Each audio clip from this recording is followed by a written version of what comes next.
A rich boy feeds a homeless woman every day, thinking he's just doing a small act of kindness. But the night she looks up at him and whispers, "You've got your daddy's eyes, don't you?" His world shatters. Because this woman isn't just another stranger on the streets.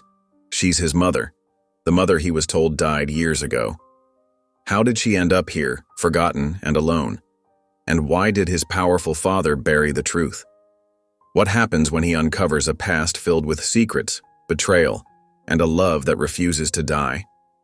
This is a story of family, redemption, and the ultimate test of loyalty. Stay tuned. You won't believe how it ends. Before we get into the story, comment below where in the world you are watching from today. The city lights sparkled through the floor-to-ceiling windows of the Caldwell penthouse, casting long shadows across the pristine marble floors. Luke Caldwell sat at the massive dining table, his reflections scattered across the polished surface like fragments of himself. The table could seat 20, but as usual, only 2 places were set, his and his father's, separated by an ocean of empty space. The emptiness seemed to mock the very idea of family dinners. The private chef had outdone himself again. A perfectly cooked ribeye steak sat before Luke, accompanied by roasted fingerling potatoes and fresh asparagus, all artfully arranged on hand-painted china. Steam rose from the plate in delicate wisps, carrying the rich aroma of herbs and butter. But Luke might as well have been eating cardboard. Every bite felt mechanical, forced down past the knot in his throat. Across the table, Randall Caldwell cut his meat with surgical precision, each movement calculated and controlled, as if he were dissecting a business deal rather than enjoying a meal. The only sounds were the quiet scraping of sterling silver against fine china and the distant hum of the city below. Luke kept his eyes down, focusing on the geometric patterns in the marble tabletop, tracing the veins of gray and white with his gaze, anything to avoid his father's piercing stare. "You need to toughen up, Luke." Randall's voice cut through the silence like a blade. "You spend too much time looking for distractions. The world doesn't respect the weak. It never has, and it never will." Luke's grip tightened on his fork, his knuckles turning white against the polished silver. He kept his face carefully blank, a skill he'd perfected over years of these one-sided conversations. His father never yelled. He didn't need to. His words carried enough weight to crush without volume, each syllable precise and measured like everything else about him. "The Caldwell name means something in this city," Randall continued, dabbing his mouth with a crisp linen napkin that probably cost more than most people's entire dinner service. "Power isn't given, Luke. It's taken. Every time I see you helping that maintenance man's son with his homework or volunteering at that soup kitchen, I see weakness." He took a slow sip of his wine, a rare vintage that probably cost more than most people's monthly rent, holding it up to the light as if inspecting it for flaws. "Those people aren't your friends. They're looking for handouts, trying to get close to power. They see you as a stepping stone, nothing more." Luke pushed a potato around his plate, watching it leave trails in the sauce, his appetite completely gone. The weight of his father's expectations pressed down on his shoulders like a heavy winter coat in summer, suffocating and impossible to ignore. "Next Thursday, you'll be attending the board meeting with me," Randall announced, his tone making it clear this wasn't a request, but a command etched in stone. "The Morrison deal is nearly complete, and it's time you started learning how real business is conducted. No more of this charitable nonsense. It's time you understood what being a Caldwell truly means." "Yes, sir," Luke managed, the words tasting bitter in his mouth, like pills dissolving on his tongue. They were the first he'd spoken since sitting down to dinner. "That's all," Randall said, standing up with the fluid grace of a predator. He straightened his perfectly pressed suit jacket and picked up his crystal whiskey glass, the amber liquid catching the light. "I have reports to review." With that, he strode toward his study, his footsteps echoing against the marble floors like a metronome counting down the seconds of Luke's imprisonment. Luke waited until the house staff had cleared the table and retreated to their quarters, their practiced movements as silent as shadows. The penthouse felt empty and cold, like a museum after hours, filled with priceless things but devoid of life. He slipped into his room, trading his tailored dinner clothes for a simple hoodie and jeans, feeling more like himself with each item of expensive clothing he shed.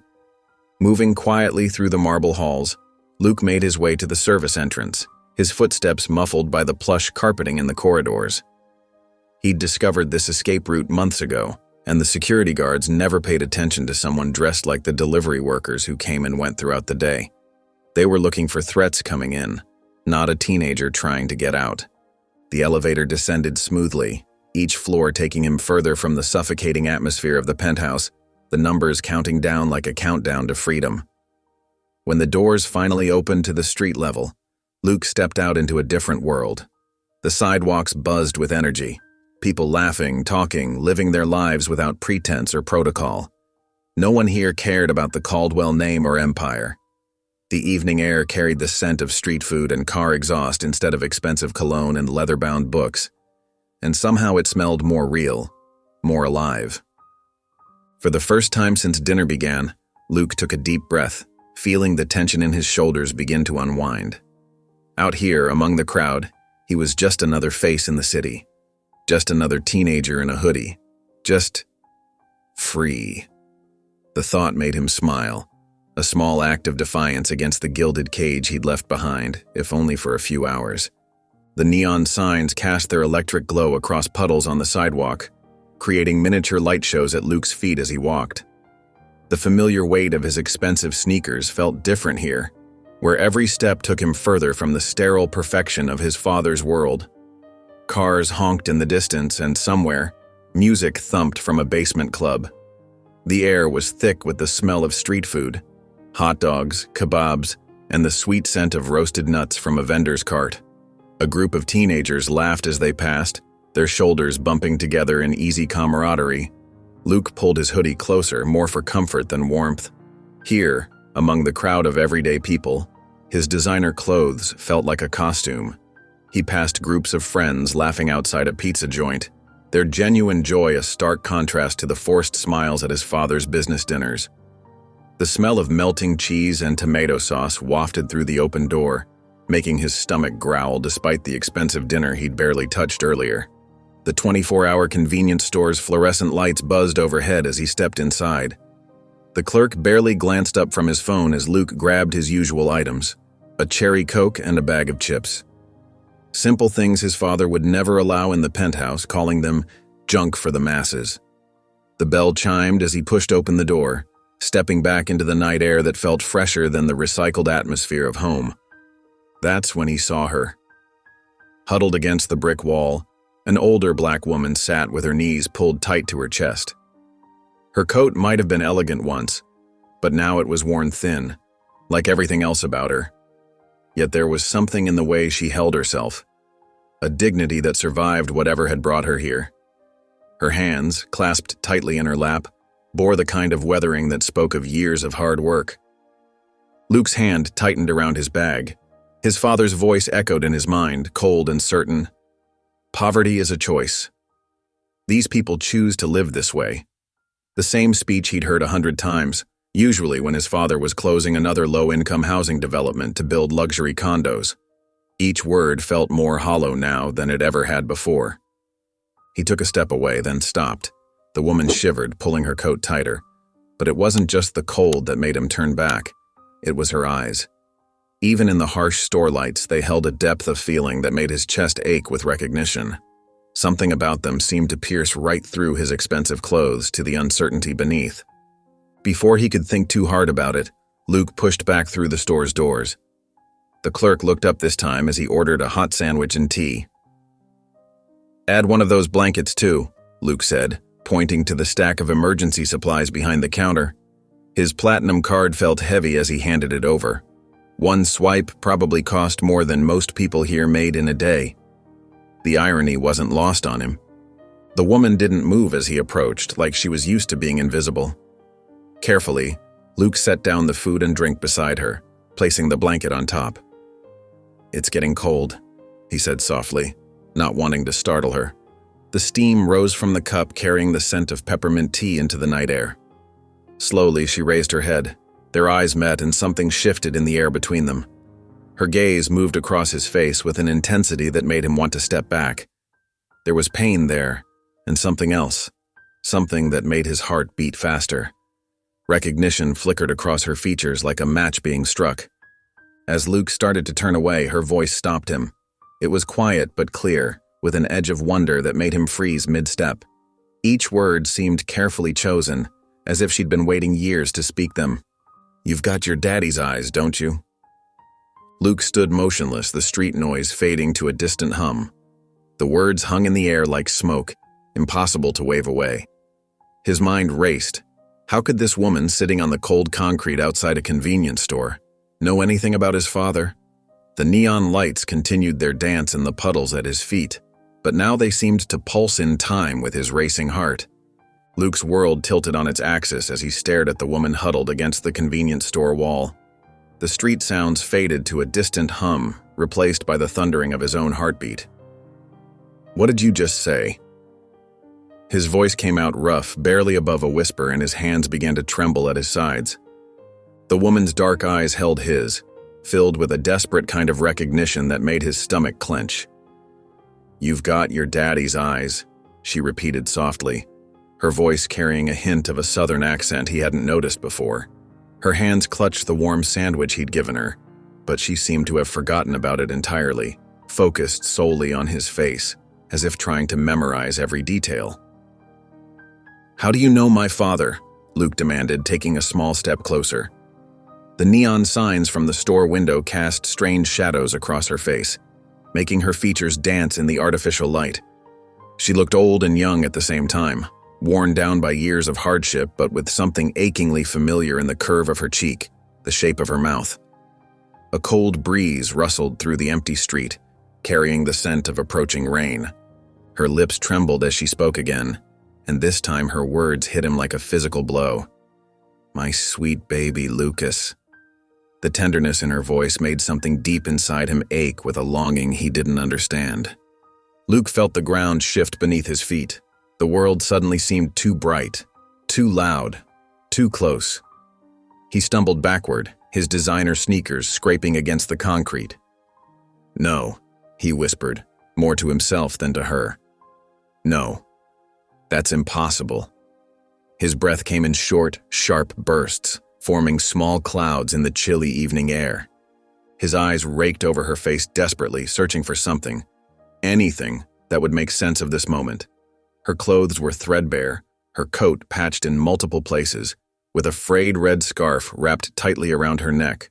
Her hair was gray at the temples, pulled back in a tight bun that only emphasized the hollowness of her cheeks. But beneath the years of visible struggle, there was something in her eyes that tugged at his memory like a half-forgotten dream, like a lullaby he couldn't quite remember. "You can't be," he said, his voice cracking. "My mother is dead. She died when I was a baby. That's what—" He stopped, his throat closing around the words, "My father told me." The weight of that unfinished sentence hung heavy in the air between them. Helen's hands shook as she reached toward him, her fingers stretching out like she wanted to touch his face. The silver moonlight caught the tears gathering in her eyes. "Lucas, please." Luke jerked away from her reaching hand, his heart hammering against his ribs. The sandwich he'd bought lay forgotten between them, steam still rising from the paper bag, the smell of warm bread a stark contrast to the tension in the air. The city sounds rushed back in, car horns, distant sirens, the chatter of people passing by, all of it too loud, too overwhelming. A nearby streetlight flickered, casting uncertain shadows across both their faces. Without another word, he turned and walked away quickly, his legs moving of their own accord. His father's voice echoed in his head. Your mother couldn't handle the responsibility of being a Caldwell. But he'd always said she was dead. Always. Each step away from her felt both right and wrong, like he was simultaneously running from and toward something vital.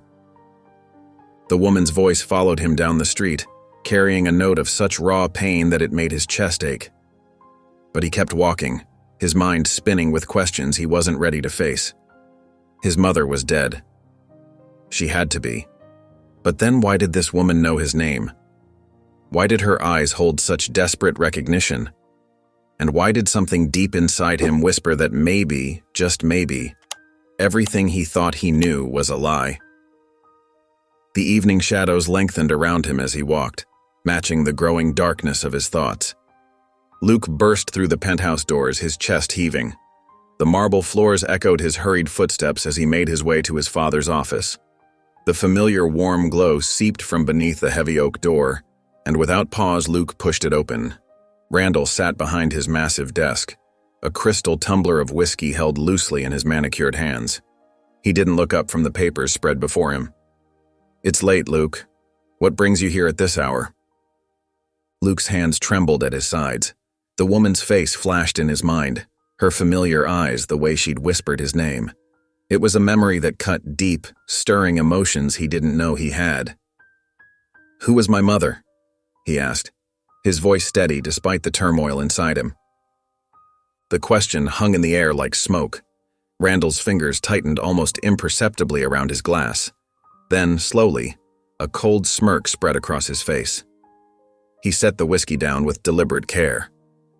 "Ah, you met her, didn't you?" The words hit Luke like a physical blow. His legs felt weak, and he grabbed the back of a leather chair to steady himself. "You told me she was dead," he whispered, the weight of the lie pressing down on him. "You showed me a death certificate. Money buys many things, son." Randall's voice was eerily calm, devoid of any warmth, including convenient truths. "Why?" Luke's voice cracked, the pain evident in every syllable. "Why would you lie about something like that? Why would you hide her from me?" Randall stood, straightening his perfectly pressed suit jacket. He walked to the window, gazing out at the glittering city below. "Your mother was a mistake, a stain on our legacy." He paused as if remembering a distant past. "I met her when I was expanding into that neighborhood. She worked at a local community center, idealistic, naive. She actually believed she could change the world." He sneered at the memory, turning back to face Luke. "She was a dreamer, Luke, not someone who fits into our world." Luke felt sick. "So you just erased her? You took her away from me?" "I gave her a choice," Randall said, his voice cold and calculating. "A considerable sum of money to disappear, or nothing at all. She chose poorly." His eyes were like ice, devoid of any human emotion. "I simply helped expedite her inevitable decline." "She's living on the streets," Luke said, his voice hollow. "She's homeless. And you just let that happen? You let her suffer like that?" "She's nothing now," Randall said coolly, returning to his desk. "You owe her nothing. Everything you are, everything you have, that comes from me. The Caldwell name means something in this city. It's a legacy built on strength and power, not weakness and sentiment." Luke stared at his father, really seeing him for the first time. The perfectly tailored suit, the practiced movements, the complete absence of warmth in his eyes. This man had orchestrated his mother's destruction, had lied to him his entire life and felt nothing. It was a revelation that shook Luke to his core. "Your mother made her choice," Randall continued, picking up his whiskey again. "She chose her principles over prosperity, over you. Remember that, Luke. She chose to walk away from the life we could have given her." The world seemed to tilt beneath Luke's feet. His mother wasn't dead. She hadn't abandoned him. She was out there, alone on the cold streets, while he'd lived in luxury, believing she was gone forever. And his father, the man he'd spent his whole life trying to please, had orchestrated it all. Luke felt something inside him break and reform.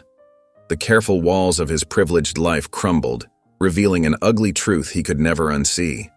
His father had built their empire on lies, and Luke had been living in a carefully constructed prison of wealth and deception. The realization was both shattering and liberating, opening his eyes to a world he'd never known existed. The city lights twinkled like cold stars through Luke's floor-to-ceiling windows. A glittering tapestry of artificial constellations spread across the nighttime skyline. He hadn't slept. How could he? His father's words from hours ago kept echoing in his mind, each repetition more painful than the last. She's nothing now. You owe her nothing. Luke's hands clenched into fists as he stared at the ceiling, his knuckles white with tension. The silk sheets that had once felt luxurious now seemed to suffocate him, every thread a reminder of the privileged life built on lies. With a sudden movement, he threw them off and sat up, his heart pounding against his ribs like a trapped bird seeking escape. The penthouse was quiet except for the soft hum of the central air system, the artificial silence making everything feel even more surreal. Luke knew his father would be asleep by now. Randall kept to a strict schedule even after their confrontation, as if nothing could disturb his carefully ordered world. The hallway stretched dark and empty as Luke made his way to his father's office, his bare feet silent on the marble floor, each step carrying him closer to answers he both craved and feared. The office door opened without a sound. Luke had learned years ago how to oil the hinges just right, one of many small acts of rebellion. Moonlight spilled through the windows, casting long shadows across the mahogany furniture, turning familiar shapes into looming specters. The room smelled of leather and expensive whiskey, the scents his father wore like a second skin. Luke's fingers traced the edge of his father's desk, feeling every smooth curve and polished corner. Randall was meticulous. Everything had its place, each object arranged with surgical precision, which meant if there was proof, photos, documents, anything from before, it would be filed away somewhere secure, hidden but not destroyed, because Randall never truly discarded anything he might need later. His eyes landed on the bottom drawer, the only one with a lock. Luke's heart skipped a beat, instinct telling him he'd found what he was looking for. He knelt down, examining the brass keyhole with trembling fingers when a creak behind him made him freeze, the sound like a gunshot in the silence. Looking for something? Luke turned slowly, his muscles tight with dread. Randall stood in the doorway, his silhouette dark against the hallway light, a predator watching its prey. He didn't look angry or surprised. If anything, he looked amused, like watching a child attempt a magic trick he'd seen 100 times before, secure in the knowledge that he knew all the secrets. Randall stepped into the office and walked to his whiskey cabinet, pouring himself a drink with deliberate movements that spoke of absolute control. The crystal decanter clinked against the glass, the sound sharp in the quiet room like ice cracking. "Sit down, Luke," Randall said, gesturing to one of the leather chairs as if this was just another business meeting, another lesson in power. "Let's talk about what you want to know." Luke remained standing, his fists clenched at his sides, every muscle in his body screaming to run. Randall shrugged and took a sip of his whiskey, the casual gesture somehow more threatening than any display of anger. "I gave you a life, Luke, one that matters," Randall said, his voice smooth and controlled as aged bourbon. "That woman? She would have dragged you down. Sometimes we have to make hard choices to protect what's important." Each word dripped with the confidence of a man who believed absolutely in his right to play God with others' lives. "You faked her death," Luke said, his voice barely above a whisper, the words tasting like ash in his mouth. "Yes." Randall didn't even blink, didn't show a flicker of remorse. "Had the right doctors sign the right papers, made sure every trace of her connection to you disappeared." He took another sip, savoring it like a victory. "She disappeared, as she should have." Luke stared at his father, really seeing him for the first time, seeing past the expensive suit and carefully maintained facade. This wasn't just about pushing someone away or cutting ties. This was calculated destruction, executed with the precision of a surgeon removing a tumor. Randall hadn't just removed Helen from their lives. He had systematically erased her existence, stripped away her identity, and left her with nothing, all while believing he was completely justified. The horror of it all hit Luke like a physical blow, leaving him lightheaded and nauseated. He stood there, frozen in place by the weight of this revelation, as his father watched him with those cold, calculating eyes, the same eyes that had orchestrated a woman's complete erasure from the world, eyes that showed no hint of conscience or regret. Sunlight crept through Luke's curtains, painting strips of gold across his unmade bed. He sat perched on the edge, his hands balled into tight fists, pressing into his thighs. Dark circles shadowed his eyes. He hadn't slept a minute since the confrontation with his father.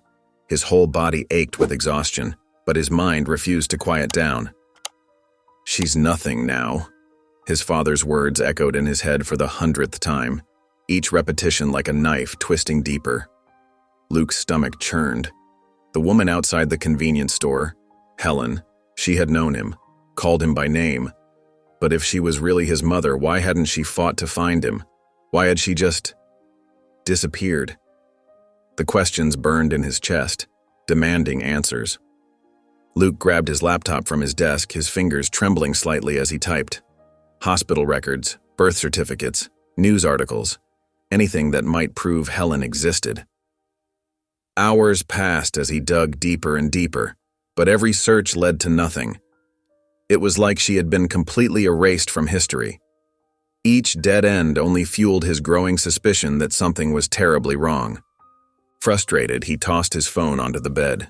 "This is impossible," he muttered, running his hands through his disheveled hair. His father had always shut down any questions about his mother, his voice turning to ice at the mere mention of her. When Luke was younger, he'd once found a photo of a woman he didn't recognize hidden in an old book. When he'd asked about it, Randall had snatched it away, his face twisted with anger. The next day, the book was gone, along with any trace that it had ever existed. Luke stood up and began pacing, his sock-covered feet silent against the plush carpet. His mind raced with memories, all the times he'd tried to ask about his mother, all the cold silences and sharp dismissals from his father. Something didn't add up. The pieces of the puzzle refused to fit together, leaving gaping holes in the story he'd been told his entire life. He stopped mid-stride, a thought hitting him like a physical blow. What if she had tried to find him? What if she'd been searching all this time? His father's influence ran deep in this city. How many doors would have been slammed in her face? How many people would have turned her away at his command? The more he thought about it, the more plausible it seemed. His father's network of connections spread like a spider's web across the city, trapping anyone who dared to challenge him. The weight of this possibility made Luke's knees weak. He sank into his desk chair, staring unseeing at the city skyline beyond his window. The woman he'd met last night. Her eyes had held such pain, such recognition. She hadn't seemed crazy or desperate. She had seemed broken. Like someone who had lost everything and still kept going, carried forward by hope alone. Luke glanced at his clock. The afternoon sun hung high in the sky, casting harsh shadows across his room. He couldn't stay here, surrounded by the lies his father had built. The perfectly decorated walls felt like they were closing in on him, suffocating him with their pretense. He needed answers, real ones, not the carefully constructed story Randall had fed him for years. Standing up, Luke grabbed his jacket from the back of his chair. His hands were steady now, his mind clear. The trembling uncertainty from earlier had been replaced by determination. He had to see Helen again. Had to know the truth, no matter how much it might hurt. Some truths were worth the pain they brought. The evening air bit through Luke's thin jacket as he approached the convenience store, the wind finding every gap in the fabric. His heart hammered against his ribs with each step, growing louder in his ears as he got closer. The familiar neon signs buzzed overhead, casting multicolored shadows on the cracked sidewalk, their harsh light cutting through the gathering dusk. And there she was. Helen sat huddled against the wall, wrapped in layers of worn clothing that seemed to swallow her small frame, making her look even more fragile than he remembered. She hadn't noticed him yet, lost in her own thoughts. Luke watched as she pulled her coat tighter, trying to ward off the evening chill, her fingers trembling slightly with the cold. His feet felt heavy as lead as he moved closer, each step requiring conscious effort. Questions swirled in his mind, the same ones that had kept him awake all night, turning over and over until dawn. How could this frail woman be his mother? Why was she here on the streets instead of fighting for him? What had happened to reduce her to this? Luke took a deep breath and knelt beside her, his knees protesting against the hard surface. The concrete was cold through his jeans, sending a chill up his spine.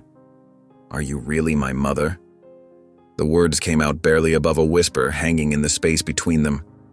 Helen's body went rigid, every muscle tensing at once. She turned slowly to face him, her eyes drinking in every detail of his face like she was trying to memorize it, or maybe remember it, matching his features to the baby she'd once known. Tears welled up in her dark eyes, making them shine in the artificial light of the store's windows, threatening to spill over at any moment. Several long seconds passed before she spoke, each one feeling like an eternity. When she did, her voice trembled with emotion, raw and honest. "I never left you, baby." Luke's chest tightened painfully, his heart constricting at her words. Part of him wanted to believe her, wanted to throw his arms around her and pretend the last 16 years hadn't happened, that they could start fresh. But anger bubbled up inside him, hot and sudden like a pot boiling over. "You say that, but where have you been?" His voice cracked, betraying the hurt beneath his frustration, the years of wondering and doubt. "If you never left, why didn't you come back? Why did you let me think you were dead?" Helen's gaze dropped to her lap, her fingers fidgeting with a loose thread on her coat. Her shoulders slumped further, if that was possible, and shame painted her features, aging her beyond her years. "It's complicated," she whispered, the words seeming to cost her something. Luke stared at her, his emotions warring inside him like storm-tossed waves. Hope pulled him toward her. This could be his chance to know his real mother, to understand where he came from, to fill the void that had always been there. But betrayal held him back, an invisible barrier between them. More secrets, more complications, just like with his father. The woman before him might be his mother, but right now she felt just as distant as the carefully crafted lie he'd believed all his life, separated by years of silence and unanswered questions. The streetlight above them flickered, casting shifting shadows across Helen's weathered face. She sat hunched on the cold metal bench, her thin coat pulled tight around her shoulders, the autumn chill seeping through the worn fabric. Luke perched beside her, close enough to hear her quiet breaths, but far enough to maintain a careful distance, his own jacket doing little to ward off the evening's bite. "There was an accident," Helen finally said, her voice barely above a whisper. Her fingers twisted together in her lap, seeking warmth that wasn't there, knuckles white with tension. "I don't remember much, but I woke up in a hospital. I didn't know who I was." Luke's stomach clenched painfully. He watched as she stared down at her hands, her eyes distant as if seeing something far away, lost in the fog of forgotten years. "The doctor said I had severe head trauma," she continued, each word seeming to cost her. "Everything was blank, like someone had taken an eraser to my mind." Her voice cracked slightly, raw with emotion. "I would wake up sometimes crying for someone I couldn't remember, feeling this horrible emptiness inside." She shifted on the bench, pulling her coat tighter, her shoulders trembling slightly. "I drifted from shelter to shelter. The social workers tried to help, but without knowing my name, my history." She shook her head, pain etching deeper lines around her eyes. "Sometimes I'd get these flashes, a little boy's laugh, a name, Lucas. But they were like trying to hold on to smoke, disappearing the moment I reached for them." Luke rubbed his hands down his face, the weight of her words crushing him. His throat felt tight, making it hard to swallow. His mother hadn't abandoned him. She'd been lost, trapped in her own mind, while his father built walls around him, walls made of lies and manipulation. "The memories started coming back about 3 years ago," Helen said softly, her voice gaining strength as she spoke of remembering. "Little things at first, your favorite bedtime story, the way you'd scrunch your nose when you laughed, how you always wanted dinosaur-shaped pancakes for breakfast." A tear slid down her cheek, catching the flickering streetlight. "But by then, you were already hidden behind your father's fortress. I tried everything. Letters, calls, showing up at your school. But Randall's people..." She swallowed hard, her hands clenching tighter. "They made sure I never got close. They threatened me, pushed me away, told me you were better off without me." Luke's hands trembled in his lap, his fingers digging into his palms. All those years he'd believed she was dead. She'd been fighting to remember him, to reach him, to break through the barriers his father had built. "So I started coming here," Helen whispered, gesturing weakly at the quiet street around them. "I'd seen you once, through the window of your father's car. I knew this was your neighborhood." Her lips quivered into a sad smile that made Luke's heart ache. "I thought maybe, if I waited here, someday I'd see you again. Some days, just knowing you might walk by was enough to keep me going." Luke closed his eyes, everything inside him a tangled mess of anger, grief, and something that felt dangerously like hope. His world was shifting, foundations crumbling. This changed everything, every memory, every story his father had told him, every reason he'd built his walls so high. But as he sat there next to this woman who had lost everything trying to find him again, who had waited years just for a glimpse of him, he couldn't help wondering if it was too late for them to rebuild what had been stolen. The morning sun crept over the city skyline, painting the empty streets in shades of pale gold. Luke wandered without direction, his sneakers scuffing against the concrete, each step heavier than the last.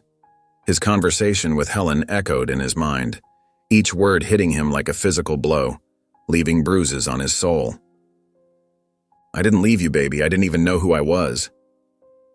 The words twisted something deep inside his chest, a pain so raw it took his breath away. For 16 years he'd lived in a world of marble floors and crystal chandeliers, surrounded by wealth but starved for warmth. Designer clothes had wrapped his body while emptiness had wrapped his heart.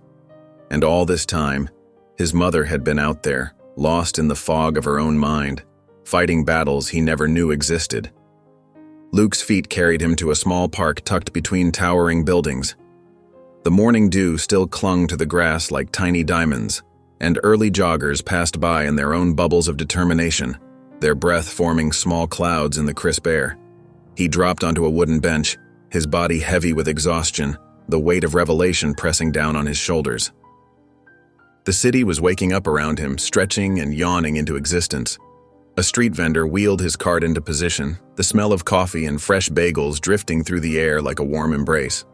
Office workers hurried past with their travel mugs and pressed suits, their shoes clicking against the pavement in a steady urban rhythm. Luke watched them all through new eyes, seeing the world as if a veil had been lifted. How many times had he looked down on people like this from his father's penthouse, feeling separate and superior? How many times had Randall's voice whispered in his ear about the weakness of common people, planting seeds of arrogance that had taken root in his young mind? His hands clenched into fists, knuckles turning white with tension. Anger bubbled up inside him, hot and fierce, like a pot left too long on the stove. Randall hadn't just abandoned Helen. He'd orchestrated her entire disappearance with the precision of a chess master. He'd taken advantage of her injury, erased her identity, and built a wall of money and influence to keep her away, as if she were something shameful to be hidden. The morning light caught on his expensive watch, the gold glinting accusingly, and Luke suddenly wanted to rip it off. Everything he owned, everything he was, came from Randall's calculated manipulation, like pieces arranged on a game board. Even his memories felt tainted now, corrupted by the truth. Those quiet dinners, those cold lectures about strength and power. Had there been a time before all that? A time when he knew what a mother's love felt like? When warmth wasn't just something that came from the heating system? Luke pulled out his phone, thumb hovering over his father's number, trembling slightly. What would happen if he confronted Randall now? But he already knew the answer, could picture it with perfect clarity. His father would simply stare at him with those calculating eyes, probably pour himself a drink from the crystal decanter, and explain why everything he did was necessary, as if destroying a family was just another business decision. The choice weighed heavy on Luke's shoulders like Atlas bearing the world. He could walk away from Helen, pretend he never found her, sweep the truth under the expensive Persian rugs, return to his life of privilege and try to forget the truth. Or he could go back, learn more, and risk everything he'd ever known, step into an uncertain future with only truth as his compass. A woman passed by pushing a stroller, her face soft with affection. The baby inside laughed, the sound pure and innocent, reaching up toward its mother with tiny hands that knew nothing of wealth or power. The sound cut through Luke's thoughts like a knife, clearing away the confusion. He stood up, his decision made, purpose straightening his spine. Tonight, he would go back to Helen. He needed to know everything, not just about the accident, but about who they were before Randall tore them apart. He needed to understand what was stolen from both of them, to uncover every buried truth and hidden memory. Luke's footsteps echoed against the concrete as he approached the convenience store, his heart racing with anticipation. The familiar neon signs buzzed overhead, casting their usual colorful glow on the sidewalk. But Helen's spot was empty. His stomach dropped. He scanned the area, panic rising in his chest. Where was she? Had his father's people found her? Had she given up and left? Then he spotted her across the street, a small figure hunched on the curb. She was rubbing her temples, her face pinched with what looked like pain. Luke jogged across the street, dodging a passing car. "Where were you?" The words came out harsher than he meant them to. Helen looked up, startled. Her tired face softened into a gentle smile that made Luke's chest ache. "You came back." Luke stood there, hands shoved deep in his pockets, emotions churning inside him. He thought finding his mother would fix everything, would fill the empty spaces in his life. Instead, he felt raw, exposed, and inexplicably angry. "Why didn't you fight for me?" The question burst from him like a dam breaking, his voice cracked with years of built-up pain. Helen's smile crumbled. She wrapped her arms around herself, looking smaller than ever. "I did," she whispered, her voice barely audible above the city noise. "Your father made sure I'd never find you." "That's not good enough," Luke's voice rose. A couple walking by gave them strange looks. "You could have tried harder. You could have gone to the police, the newspapers, anyone." "I did all of that," Helen said, her eyes filling with tears. "Every time I got close, your father's lawyers would show up. They threatened me with jail, with restraining orders. They said they'd make sure I never saw you again. You should have kept trying." Luke's hands were shaking now. "I went to the police station 6 times, Helen continued, her voice trembling. "They wouldn't help. I wrote letters, hundreds of them. They never reached you. I even tried standing outside your school once." She swallowed hard. "Your father's security guards removed me, called me crazy, said I was just some homeless woman causing trouble." Each word felt like a knife twisting in Luke's gut, but he couldn't stop the anger pouring out. "You gave up," he accused. "No, baby." Helen's voice broke. "I didn't give up. I just ran out of ways in." Luke stood there, breathing hard, wanting to believe her but afraid to. The truth was too painful, too complicated. It was easier to be angry. Without another word, he turned and walked away, his steps quick and purposeful. Behind him, he heard Helen call out, "Luke, please!" But he didn't stop. He couldn't. He needed time, distance, space to process the jagged pieces of truth that were cutting him up inside. Luke sat at the massive dining table, pushing his food around with his fork. The chef had prepared his favorite, pan-seared salmon with roasted vegetables, but it might as well have been cardboard. The penthouse felt more suffocating than usual, like all the air had been sucked out, leaving only the weight of unspoken words. He'd spent the past 48 hours on autopilot. Piano lessons in the morning, economics tutoring in the afternoon, business meetings with his father's associates in between. The routine should have been comforting, familiar. Instead, it felt like a prison. His father's voice cut through his thoughts. "The Morgan deal is moving forward. You'll need to attend the meeting next week." Luke nodded mechanically. "Yes, sir." The clink of silverware against fine china filled the silence. Everything in the penthouse was expensive, perfect, cold, just like his father wanted it. "You've been quiet," Randall observed, his tone casual but his eyes sharp as ever. He took a careful sip of wine, studying Luke over the rim of his glass. "Just tired," Luke mumbled, not meeting his father's gaze. He knew Randall was watching him, analyzing every movement, every word left unsaid. The weight of Helen's absence pressed against his chest. He could still see her sitting there on the cold sidewalk, waiting, still hear her voice. "I didn't leave you, baby. I didn't even know who I was." But the anger wouldn't leave him. Every time he closed his eyes, questions flooded his mind. Why hadn't she tried harder? Why had she given up? Why did she let his father win? After dinner, Luke retreated to his room. The city lights twinkled beyond his floor-to-ceiling windows, mocking him with their brightness. He lay in bed, staring at the shadows dancing across his ceiling. Sleep wouldn't come. Every time he started to drift off, Helen's eyes haunted him, soft, familiar, filled with a love he didn't want to acknowledge. He wondered if she was still there, huddled against the convenience store wall, hoping he would return. The digital clock on his nightstand blinked. 1:47 a.m., then 2:15, then 3:03. Each minute crawled by, heavy with the weight of everything he was trying to ignore. He knew what he had to do. He couldn't keep pretending this wasn't real, that she wasn't real. But knowing didn't make it any easier.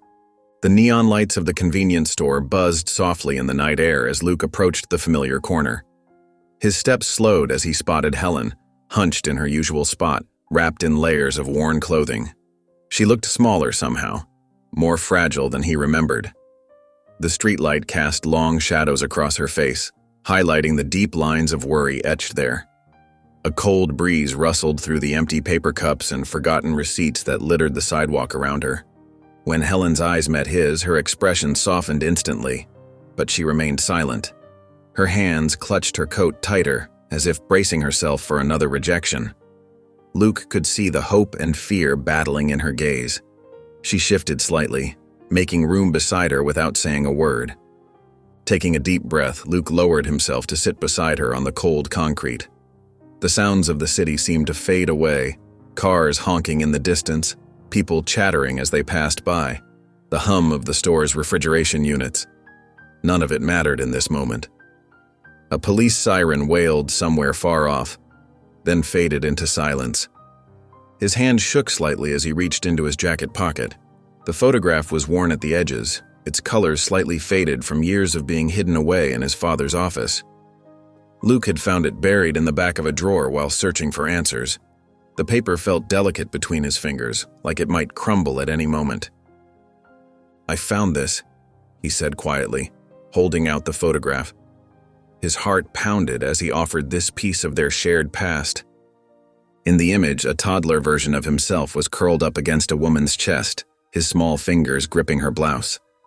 The woman, Helen, looked different then. Her face was fuller, her smile bright and confident. She wore a yellow sundress and her arms wrapped protectively around the sleeping child. Sunlight filtered through trees behind them, creating a golden halo effect around their figures. Helen's hands trembled as she reached for the photo. Her fingers hovered over it, not quite touching, as if afraid it might disappear. A tear rolled down her cheek, followed by another. The droplets caught the neon light, glinting like tiny jewels. "I remember this day," she whispered, her voice thick with emotion. "It was your second birthday. You'd been running around all morning so excited about your cake. You finally crashed right after lunch, fell asleep right in my arms." She touched the image gently. "I never forgot you, baby. I just couldn't find my way back." Her voice cracked on the last word.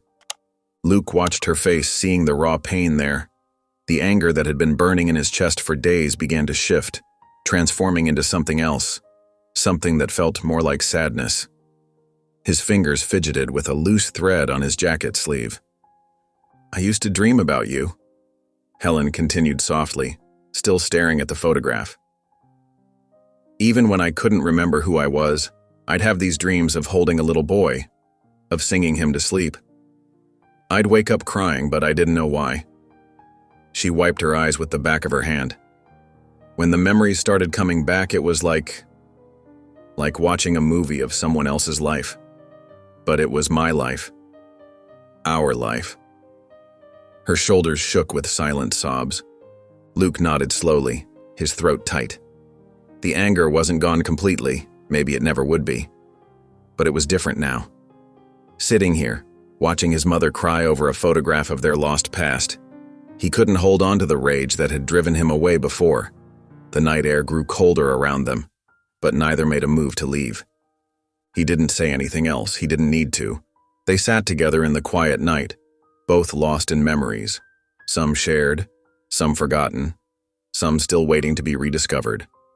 The photograph lay between them like a bridge across the years they'd lost. The city hummed with its usual nighttime rhythm as Luke approached the familiar corner, his footsteps echoing against the concrete. The weight of the folded blanket under his arm felt heavier than it should, each step bringing a mix of uncertainty and determination that made his heart flutter. Helen sat in her usual spot, her thin jacket pulled tight around her shoulders as she tried to ward off the evening chill, her fingers absently tracing patterns on the rough concrete beside her. When she spotted him, her eyes widened slightly, a flash of hope crossing her weathered features. But she remained still, as if afraid any sudden movement might scare him away like a cautious deer. Luke noticed how she shivered despite trying to hide it, her shoulders trembling beneath the worn fabric of her jacket. Without a word, he lowered himself to sit beside her, closer than before, but still maintaining a careful distance that felt both necessary and painful. He pulled out the blanket, a soft navy blue one he'd taken from the penthouse's linen closet, its plush fabric still carrying the faint scent of fabric softener, and held it out to her with slightly trembling fingers. Helen stared at it, then at him, her eyes glistening in the harsh streetlight that cast shadows across her face. "You didn't have to," she whispered, her voice rough with emotion, her hands hovering uncertainly near the offered comfort. Luke shrugged, looking away at the passing cars, their headlights creating streaks of gold against the darkening sky. "It's cold," he said simply, keeping his tone neutral even as his heart raced beneath his ribs. The silence stretched between them, filled only by the sounds of the city, distant sirens wailing their lonely songs, the whoosh of traffic flowing like a river of metal and light, the animated chatter of late-night pedestrians hurrying past. Then, so soft he almost missed it, Helen began to hum, the sound rising gentle as morning mist. The melody floated in the air between them, gentle and achingly familiar, weaving through the urban noise like golden thread. Luke's breath caught in his throat as something deep inside him stirred, a memory, perhaps, or the ghost of one, rising from places he'd thought long forgotten. The tune wrapped around him like a warm embrace, bringing with it flashes of comfort he couldn't quite place, but that felt as natural as breathing. His hands trembled slightly as he listened, fingers curling against his jeans. This wasn't just any lullaby. This was his lullaby, a piece of himself he'd lost without knowing it was missing. Something from before the marble halls and cold silences of his father's world, before everything changed. "What is that?" he asked, his voice barely above a whisper, though he already knew the answer somewhere in his heart, in the way the melody seemed to speak directly to his soul. Helen's humming faltered, the note hanging unfinished in the air between them. She clutched the blanket tighter, her smile trembling as tears gathered in her eyes, catching the streetlight like diamonds. "I used to sing it to you," she said, her voice breaking on the words like waves against rocks. "Every night when you were small enough to fit in my arms." Luke turned away quickly, his throat tight with emotions he couldn't name, wouldn't let himself examine too closely. The melody still echoed in his mind, bringing with it fragments of warmth and safety he'd long forgotten, pieces of a puzzle he wasn't sure he was ready to complete. He blinked hard, focusing on the cracked sidewalk beneath his feet, counting the lines in the concrete to steady himself. He didn't speak again, couldn't trust his voice not to betray him, but he stayed, letting the familiar tune wash over him as the night grew deeper around them, stars appearing one by one in the sky above. The blanket now wrapped around Helen's shoulders, and though no more words passed between them, something had shifted, a tiny bridge forming across the vast gap of lost years, built of nothing more than a simple melody and the courage to remember. The park was quieter than their usual meeting spot. with only the occasional rustle of leaves breaking the evening silence. Luke had suggested they move here, away from the harsh glare of neon signs and the constant rumble of traffic. The old metal bench creaked under their weight as they sat down, a respectful distance between them. A cool breeze carried the sweet scent of blooming jasmine from nearby bushes. Helen's eyes drifted to the empty playground nearby, its swings swaying gently in the breeze. The fading sunlight cast long shadows across the weathered equipment. "You used to love the swings," she said softly, almost to herself. Her fingers twisted nervously in her lap. Luke's head snapped up, something stirring in the depths of his memory. He could almost feel it, the rush of air, the sensation of flying, someone's hands pushing him higher and higher. The memory was hazy, like looking through frosted glass, but it was there. His stomach fluttered with a ghost of that childhood excitement. Helen's breathing changed, becoming shallow and quick. Her eyes grew distant, then suddenly focused with an intensity that made Luke nervous. The last rays of sunlight caught the silver strands in her hair. "Lucas." Her voice cracked with emotion. "My Lucas." Her hands began to shake as the memories crashed over her like waves. You were so small," she whispered, her words tumbling out faster now, as if she couldn't contain them any longer. "Your favorite color was yellow. You wouldn't eat anything green. You had this stuffed elephant, you called him Trunk because you couldn't say trunk properly yet. You'd drag him everywhere, even to the bathroom." Luke sat perfectly still, his heart pounding against his ribs. Each detail she shared felt like a key unlocking doors in his mind he didn't even know existed. His fingers dug into the rough wood of the bench, anchoring himself to the present. Helen's trembling hand reached out, hovering uncertainly before gently touching his arm. Luke flinched at the contact, not because it felt wrong, but because it felt achingly familiar. Her touch carried echoes of comfort from long ago, of skinned knees kissed better and nightmares chased away. The warmth of her hand seemed to seep through his jacket, stirring more dormant memories. Her eyes were filled with tears now, but they weren't sad tears. They were the tears of someone finding something precious they thought was lost forever. A smile trembled on her lips as she spoke. "You had this laugh," she continued, her voice thick with emotion. "It would start in your belly and just bubble up. You laughed like that every morning when I made funny faces at breakfast. You'd spill your milk sometimes because you were giggling so hard."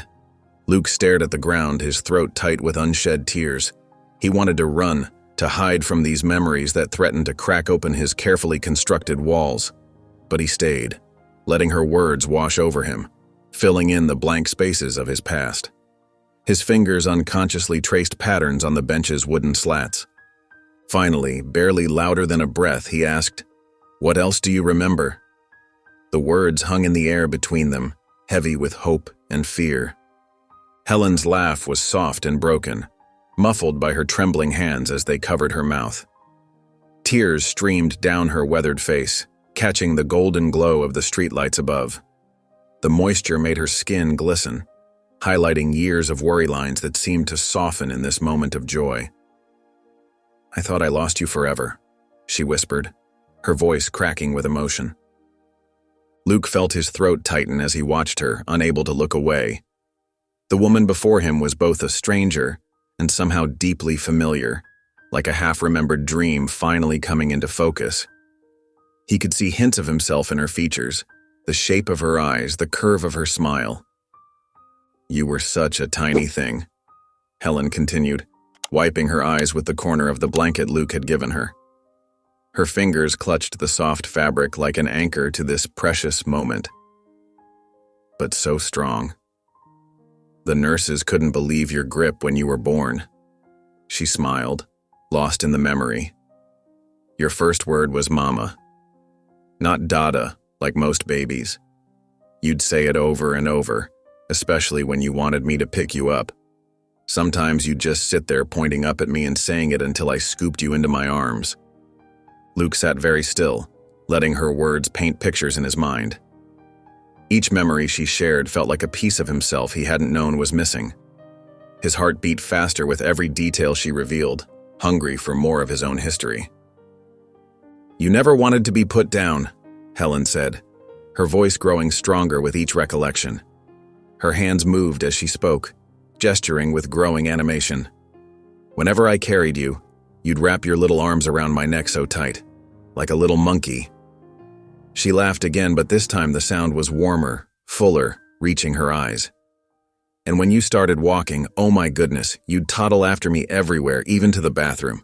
Couldn't bear to let me out of your sight. You'd stand outside the door calling Mama until I came back out." Something stirred in Luke's chest, a distant echo of that clingy toddler, that loved little boy. For the first time in 10 years, someone was looking at him and seeing more than just Randall Caldwell's heir. More than just a future businessman who needed to be molded and shaped. Helen saw him as her son, just her son, and that simple truth made his eyes burn. His vision blurred as he fought back tears he didn't even know he had in him. Without warning, Helen reached out and pulled him into a hug. Luke's body went rigid at first, unused to such open displays of affection.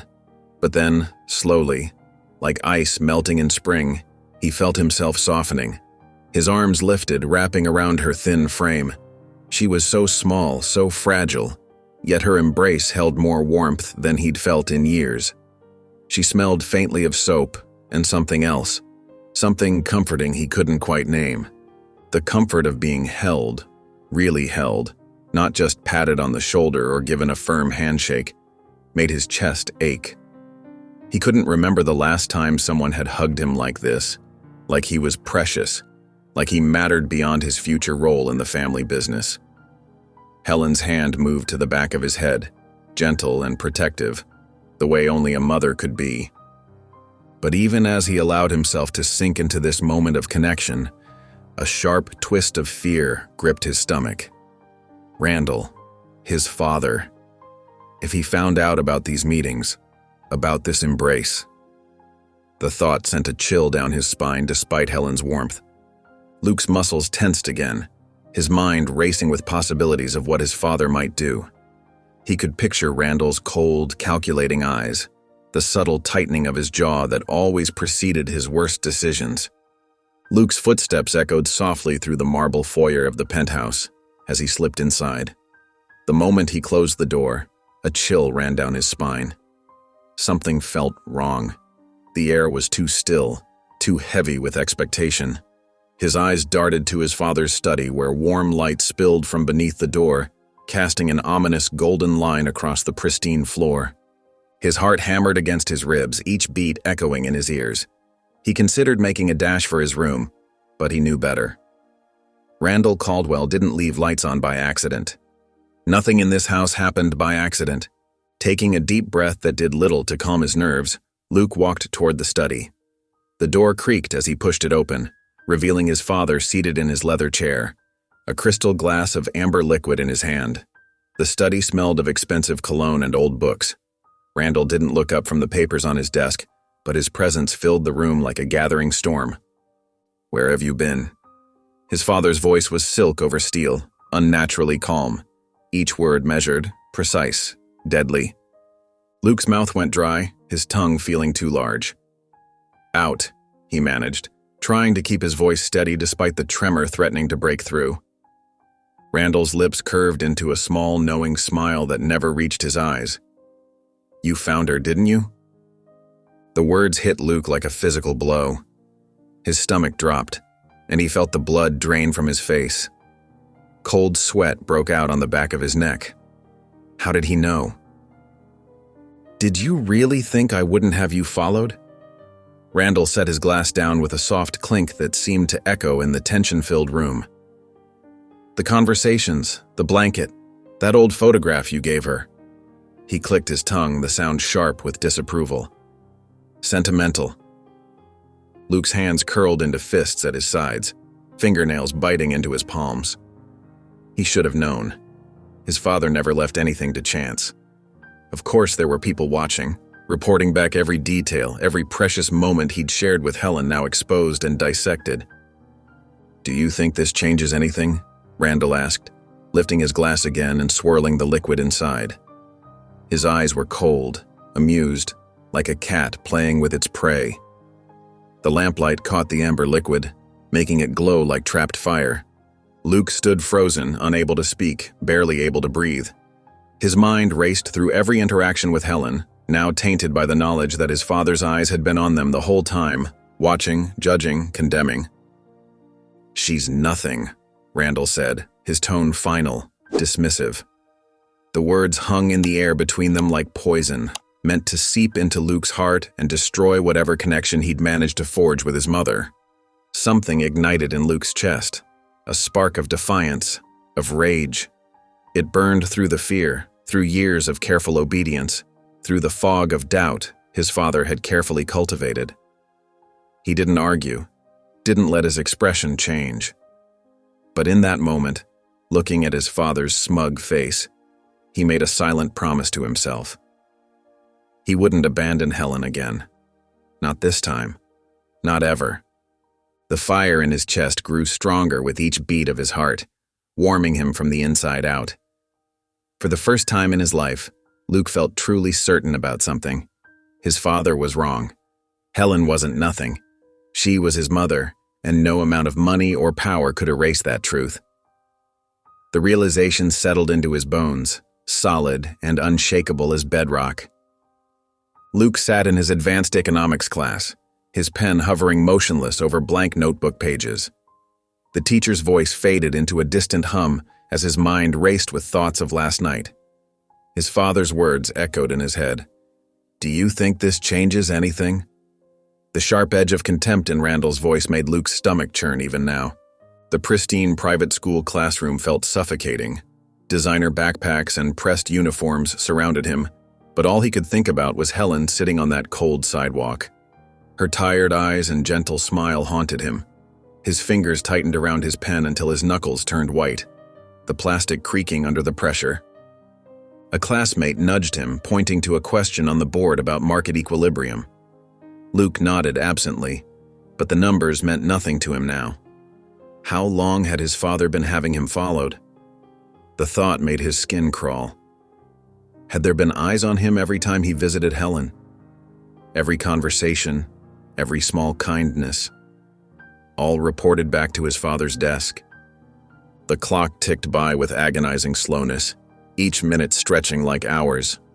Luke checked his phone under his desk every few minutes, his heart jumping at each notification only to sink again. No messages, no missed calls. The silence from his father was worse than any confrontation. Randall Caldwell never acted rashly. He calculated, planned, and struck when his target least expected it, like a spider waiting in its web. By lunch period, Luke couldn't eat. He pushed his gourmet cafeteria food around his plate while his classmates chatted about weekend plans and upcoming tests, their voices a meaningless blur. Everything felt surreal, like he was watching his life through a foggy window, disconnected from the privileged world he'd always known.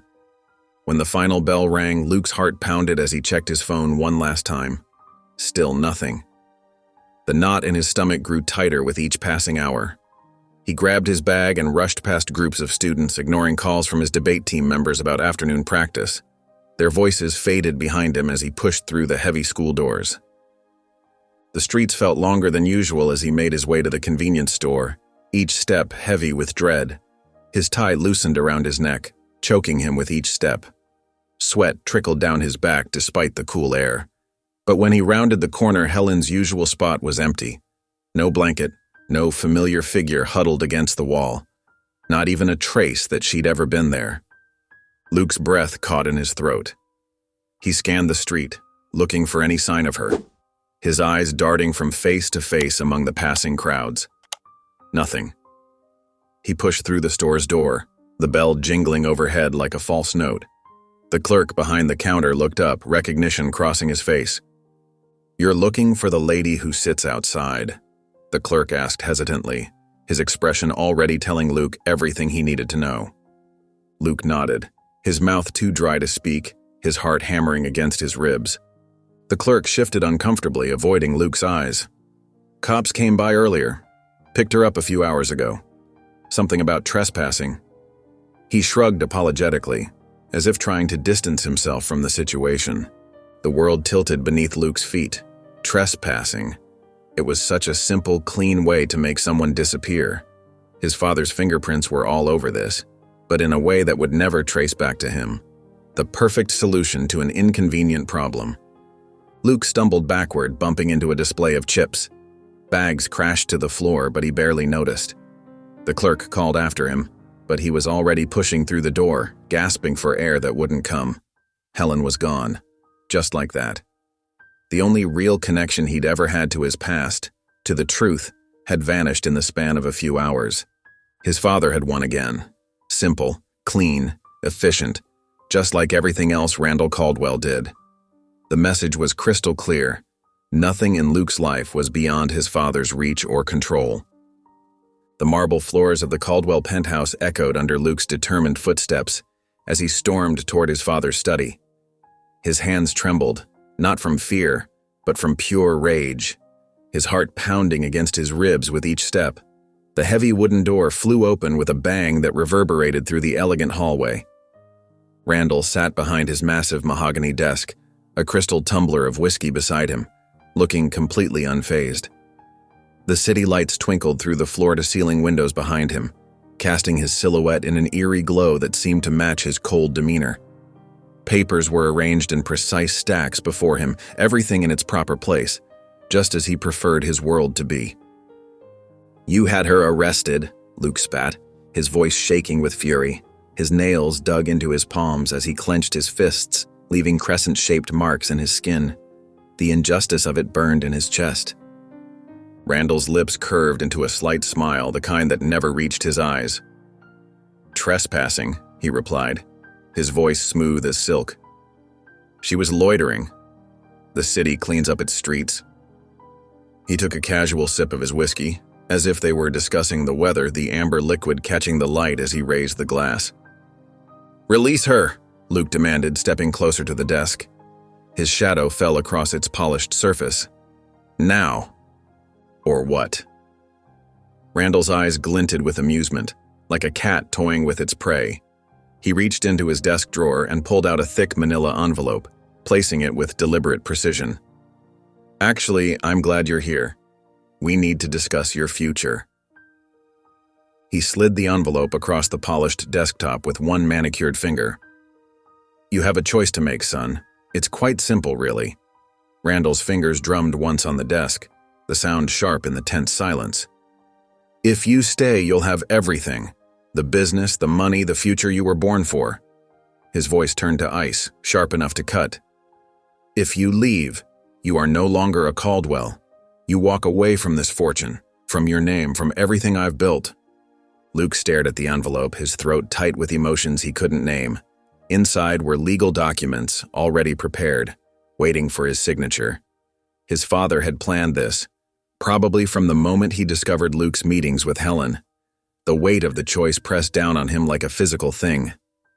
Randall leaned back in his leather chair, studying Luke with cold calculation, like an investor assessing a risky venture. "You're 16, Luke. Think carefully about what you're giving up. That woman?" He waved his hand dismissively, as if brushing away an annoying insect. "She has nothing to offer you. No future, no security, no legacy." The papers lay between them like a challenge, edges crisp and white against the dark wood. Luke could feel his father's confidence radiating across the desk, the absolute certainty that no son of his would choose love over power, family over fortune. The city lights continued their silent dance behind them, witnesses to this moment of truth. Luke's eyes moved from the documents to his father's face, taking in every familiar feature that now seemed strange and foreign. For the first time in his life, when he met that steely gaze, he felt no fear, only clarity, pure and sharp as mountain air. The torn papers floated to the ground like broken wings, scattering across the polished floor of Randall's study. Luke's heart thundered in his chest, but his hand was steady. He'd never felt more certain of anything in his life. Randall's face transformed slowly, the practiced mask of control cracking at the edges. His fingers tightened around his whiskey glass until his knuckles turned white. The silence stretched between them, heavy and dangerous. "I don't want your money," Luke said, his voice clear and strong. "I don't want your name. I don't want any of it." Each word felt like breaking a chain that had bound him for years. Randall rose from his leather chair, drawing himself to his full height. The city lights cast long shadows across his face, making him look more monster than man. "Don't be a fool, Lucas." His voice carried that familiar note of command, the tone that had controlled Luke's entire life. But something had changed. Luke looked at his father and saw him clearly for the first time, not as the powerful figure he'd feared, but as a man whose only power came from other people's fear. "I'm not Lucas Caldwell," Luke said quietly. "Not anymore." The words tasted like freedom on his tongue. Randall moved around his desk, each step measured and threatening. "You think she can take care of you?" His lip curled in disgust. "Look at her. She's nothing. You'll end up just like her, homeless, worthless, begging on street corners." The words that once would have cut deep now bounced off Luke like rain. He turned away from his father, walking toward the door with steady steps. "If you leave," Randall's voice turned to steel, cold and sharp enough to cut, "you never come back." Luke's hand rested on the doorknob. He took a deep breath, feeling the weight of 16 years of fear and control lifting from his shoulders. Without looking back, he opened the door and walked out. The sound of his footsteps echoed through the empty hallway, each step taking him further from the prison of wealth and closer to something real, something that felt like home. The fluorescent lights of the police station buzzed overhead, casting harsh shadows across the linoleum floor. Luke stood at the front desk, his designer clothes suddenly feeling like a costume he couldn't wait to shed. The night shift officer looked up from his computer, raising an eyebrow at the unlikely sight before him. "I'm here to post bail," Luke said, his voice steady despite his racing heart. He pulled out his wallet, the leather still pristine, one of many gifts from a father who thought love could be bought. The officer leaned forward. "Name of the person?" "Helen Moore." The name felt sacred on his tongue, like a prayer finally spoken aloud. While the officer processed the paperwork, Luke's mind wandered to his empty bank account. He'd withdrawn every penny of his personal savings before leaving the penthouse. Birthday money, allowances he'd never spent, small amounts he'd squirreled away over the years. It wasn't much compared to the Caldwell fortune, but it was his. And now it would help bring his mother home. 20 minutes later, footsteps echoed down the corridor. Helen appeared, escorted by another officer, looking smaller than ever in her worn clothes. Her eyes darted around, confused and frightened, until they landed on Luke. Her breath caught audibly. "Luke?" Her voice trembled, disbelief etched across her tired features. The moment the officer unclasped her handcuffs, Helen rushed forward, her hands immediately moving to Luke's face, checking for injuries. Her touch was gentle, maternal, everything his life had been missing. "Did he hurt you?" The worry in her voice made his throat tight. Luke shook his head. "I left." Helen's hands froze against his cheeks. "You... what?" "I left him. I left all of it."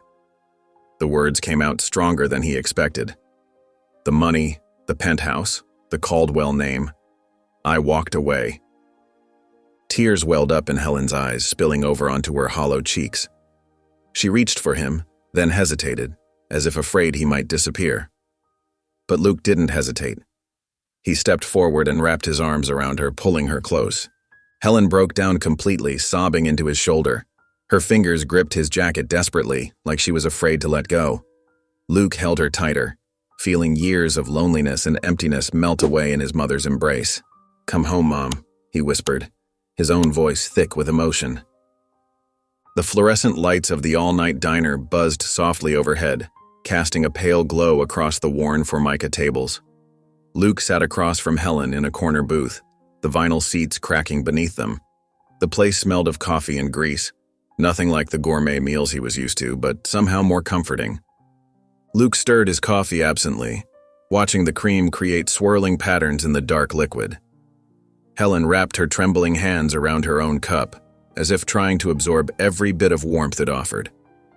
Her eyes, still puffy from crying at the police station, kept darting to his face like she couldn't quite believe he was real. "You really left him, didn't you?" Her voice was barely above a whisper. Luke nodded, meeting her gaze. "Yeah, I did." The silence that followed felt heavy with unspoken words. A tired waitress shuffled past their table, refilling their cups without asking. Helen watched the steam rise from her fresh coffee, her expression a mix of joy and worry. "Baby, are you sure about this?" The question came out hesitant, as if she was afraid of the answer. Luke let out a long breath, running his fingers through his hair. "I don't know what I'm doing, Mom, but I know one thing. I'm done living under his control." The words felt both terrifying and liberating as they left his mouth. Helen's eyes welled up again, but there was fear mixed with the tears this time. She'd spent years on the streets, watching how the world really worked. She knew the kind of power men like Randall wielded. "He won't just let you go," she whispered, her voice shaking slightly. Luke looked directly at her, and for a moment Helen saw a strength in him that reminded her of herself before Randall had torn her world apart. "I'm not going back."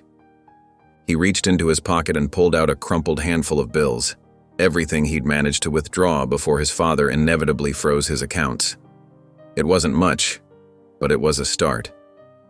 "We need to find a place to stay," he said, smoothing out the wrinkled money on the table.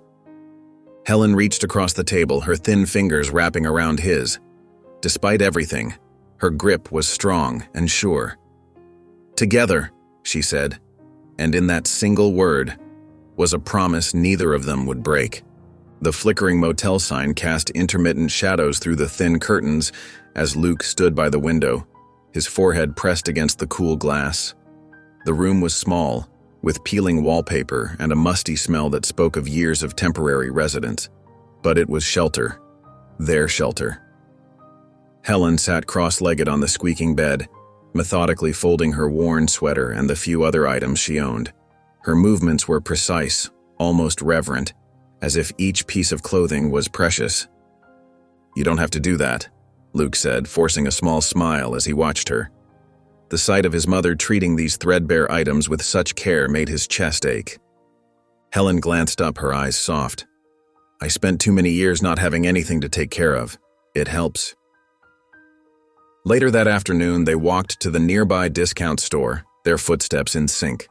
Luke clutched the remaining bills in his pocket, all they had left in the world. Helen moved through the aisles with purpose, picking up basic necessities. A few cans of soup, instant noodles, bread, peanut butter. She bypassed the prepared meals, shaking her head. "We need to learn to live like normal people," she said, calculating prices in her head. "No more takeout." Luke watched as she compared prices between generic brands, noticed how she straightened her shoulders when the cashier rang up their items. She was trying so hard to show him they could make this work. Back in their room, Helen transformed their tiny kitchenette into a makeshift cooking space. She heated the soup in a microwave-safe bowl they'd bought, carefully stirring the instant noodles she'd prepared. The smell of chicken broth filled their small space. They sat across from each other at the wobbly table, steam rising from their simple meal. Helen took a spoonful of soup, and suddenly, unexpectedly, she laughed, a genuine warm sound that seemed to brighten the dim room. "What?" Luke asked, his own lips curving upward. "Nothing," she said, wiping her eyes. "It's just, I can't remember the last time I laughed." That night, Luke lay on his side of the bed, listening to the hum of the ancient air conditioning unit. The ceiling above him had water stains that looked like continents. His mind raced with doubts, about leaving everything behind, about surviving with nothing, about whether he'd made the biggest mistake of his life. From across the room where Helen had insisted on taking the small couch, her voice drifted softly through the darkness. "Good night, baby." Luke closed his eyes, feeling the knot in his chest loosen. For the first time since he could remember, he felt truly safe. The morning sun filtered through the broken blinds, casting striped shadows across the motel room's worn carpet. Luke stirred on the lumpy mattress, his nose catching an unfamiliar yet comforting scent. Fresh coffee. He rolled over to see Helen standing in the kitchenette, her thin frame swaying slightly as she hummed a quiet tune, stirring sugar into a chipped mug she'd found in the motel's sparse cupboard. When she noticed him watching, her face brightened with a warm smile. "Thought I'd start the day right," she said, holding up the steaming cup. The coffee maker gurgled its last drops into the pot, a basic necessity they'd picked up yesterday. Luke sat up, running a hand through his messy hair. "Smells good," he managed, his voice still rough with sleep. Helen brought him a mug, and they sat together on the edge of the bed, the springs creaking under their weight. "We need to figure out our next steps," Luke said between sips. The coffee was bitter, but somehow perfect. "We can't stay in this motel forever." Helen's fingers tightened around her mug. "I know, baby. I've been thinking about that." "I'll find a job," Luke declared, determination settling into his bones. "Something that pays enough for us to get a real place." Helen hesitated, her brow furrowing. "Baby, I should be the one working. I'm your mother. It's my job to take care of you." Luke shook his head firmly. "We'll both work. That's the only way we'll make it." After finishing their coffee, they headed out into the city streets. The morning air was crisp, filled with possibility and uncertainty in equal measure. Helen started with the diners, asking about waitressing positions. Her hands shook slightly as she filled out applications, but her writing was neat and determined. Luke walked the streets, scanning store windows and poles for help-wanted signs. His expensive shoes, a remnant of his old life, clicked against the concrete as he walked. Then he spotted it, a construction site with a weathered sign requesting workers. The foreman, a stocky man named Hank with weathered skin and calloused hands, looked Luke up and down skeptically. "You ever done construction before, kid?" "No, sir," Luke admitted, "but I'm strong and I learn fast." Hank studied him for a long moment, then nodded. "Show up tomorrow at 6 a.m. sharp. We'll start you as an apprentice. It's hard work, but it's honest." Luke's heart leaped. It wasn't the cushy office job his father had planned for him, but it was real work, work that would help him take care of his mother. The afternoon sun cast long shadows through the diner's windows, making the worn, checkered floor tiles glow warmly. Helen stood at the entrance, her heart pounding as she wiped her sweaty palms against her threadbare skirt. The smell of fresh biscuits and coffee wrapped around her like a comforting blanket, reminding her of happier times. Behind the counter, a stout woman with silver-streaked hair tied back in a neat bun watched her with sharp, knowing eyes. Her name tag read, Miss Dolores, and something about her no-nonsense demeanor made Helen's throat tighten. "Can I help you?" Miss Dolores asked, her voice firm but not unkind. Helen stepped forward, forcing herself to stand straight despite her worn clothes and obvious nervousness. I'm looking for work," she managed, hating how her voice trembled.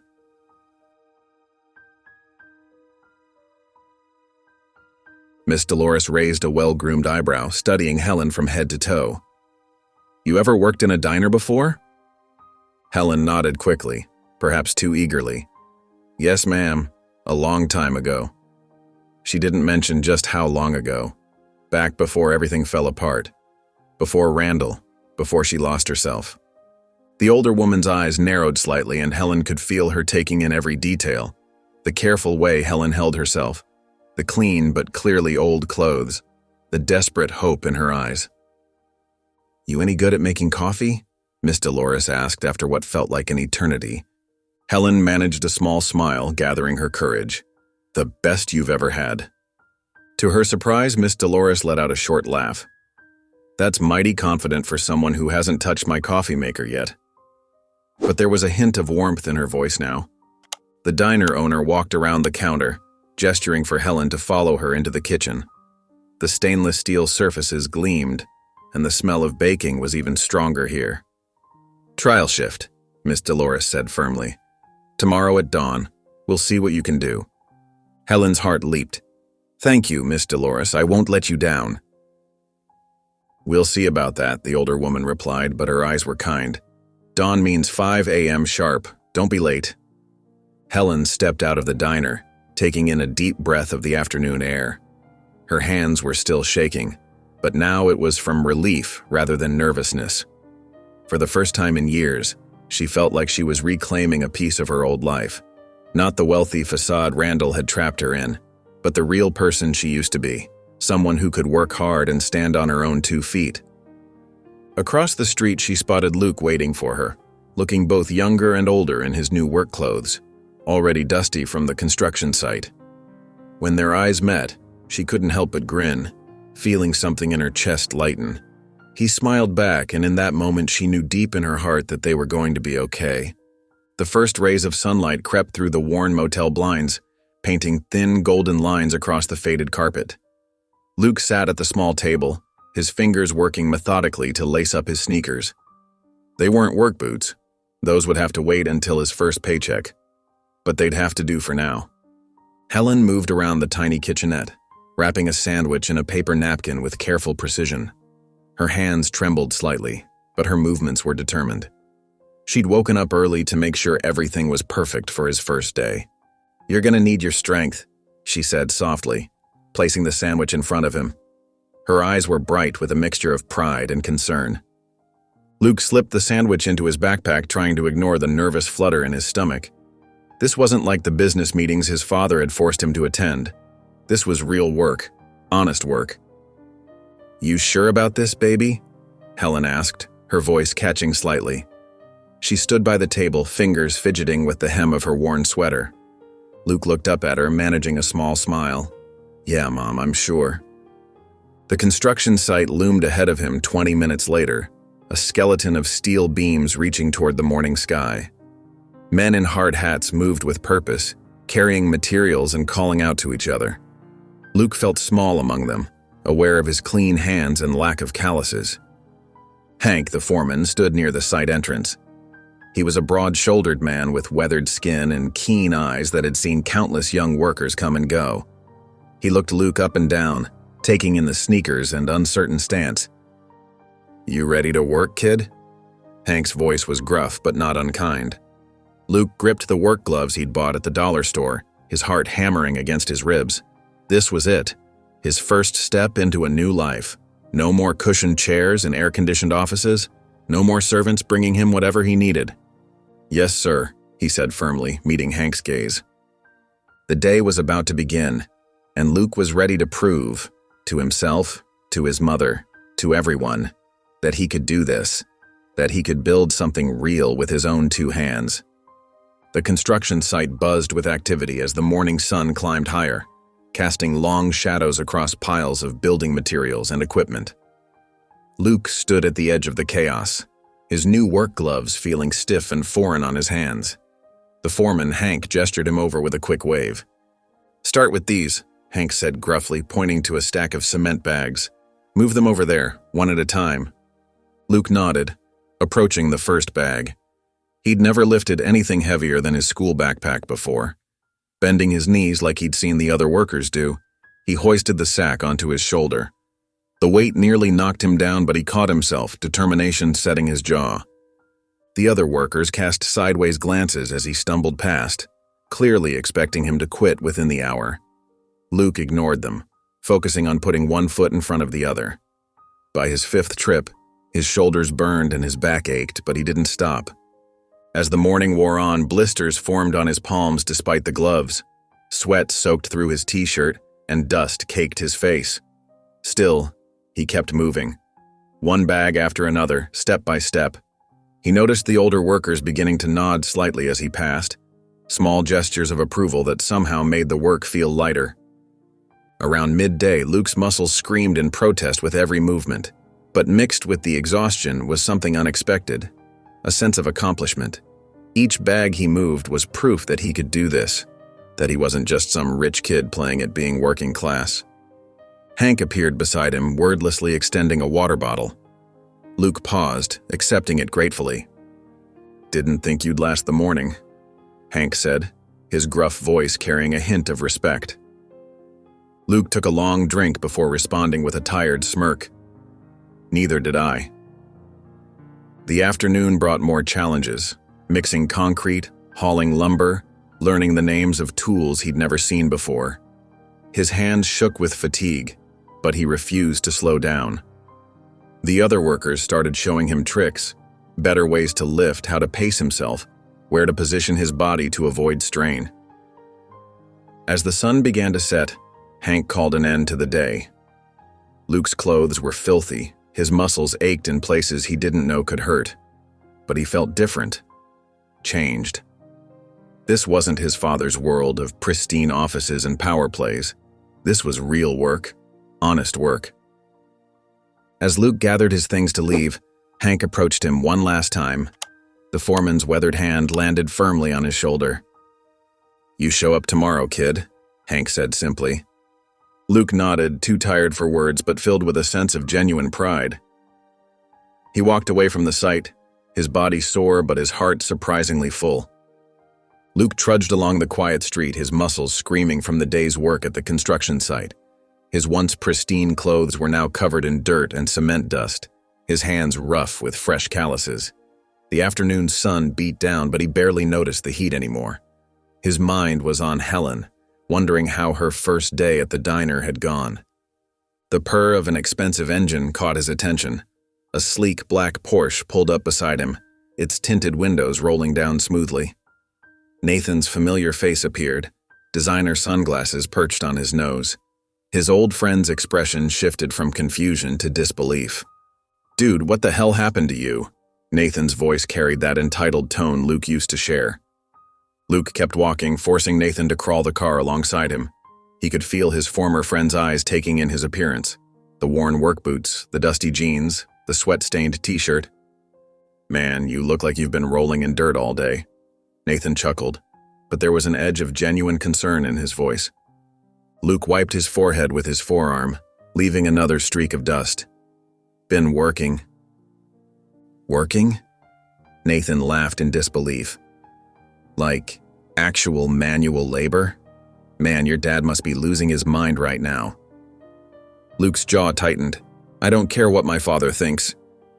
Nathan killed the engine, leaning out the window. "Come on, let me give you a ride. You look dead on your feet." When Luke didn't respond, he pressed on. "We're all heading to Ethan's tonight. His parents are in Monaco, house is empty.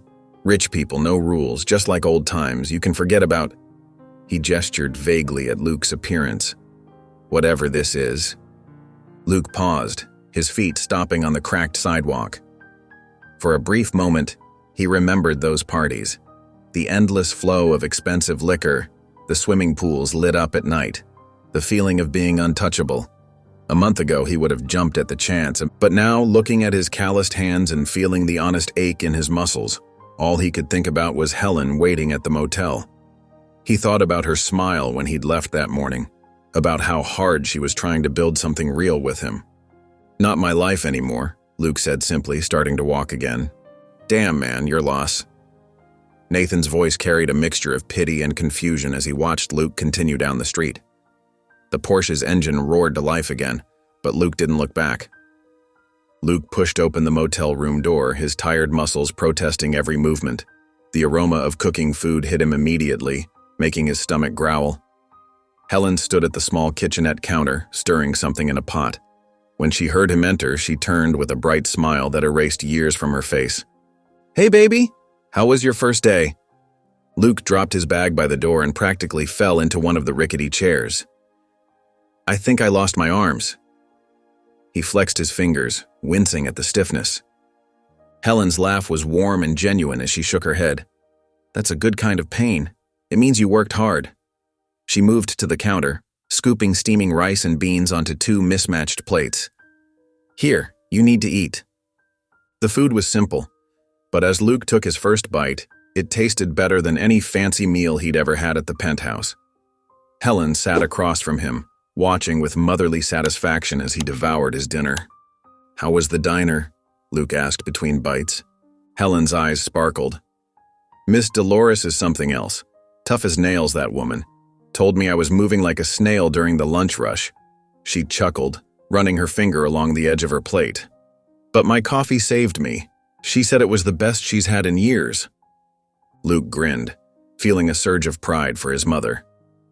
They ate in comfortable silence for a few moments, the sounds of the city drifting in through the thin walls. Then Helen's movement slowed, and she looked down at the table, her expression turning serious. "I bought groceries today," she said softly, her voice barely above a whisper.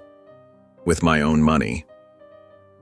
Luke watched as she clasped her hands together tightly, tears gathering in her eyes. He could see what this meant to her, this small act of independence, of providing for herself and her son. After years of having nothing, of being nothing in the eyes of society, she had earned her own way. "Feels good, doesn't it?" Luke said gently. Helen nodded, wiping at her eyes. "Yeah, baby, it really does." Luke sat on the edge of his bed, his calloused hands still throbbing from the day's work.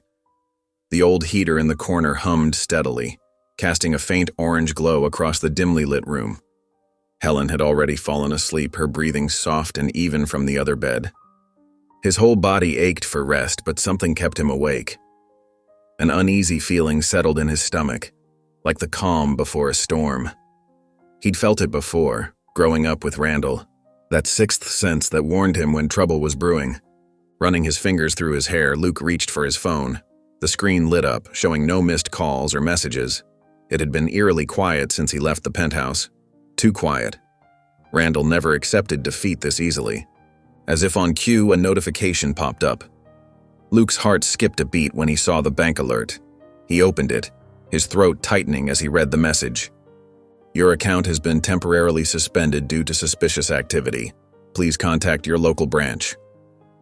Luke read it again, his hands starting to shake. He quickly opened his banking app, trying to log in. "Account access restricted," flashed across the screen. He tried again, and again. Nothing. The small amount he'd managed to save, the money that was supposed to help them survive until their first paychecks, was now frozen. Luke glanced at Helen's sleeping form, her face peaceful for the first time in days. She had no idea. His chest tightened with anger. This had Randall written all over it. His father wasn't just trying to punish him, he was trying to force him back home by cutting off his resources, making him desperate. Luke's fingers curled into fists, his nails digging into his already raw palms. The pain barely registered through his rising fury. He wanted to scream, to throw something, to storm back to that penthouse and confront his father. But he couldn't. Not now. Not with Helen finally feeling safe.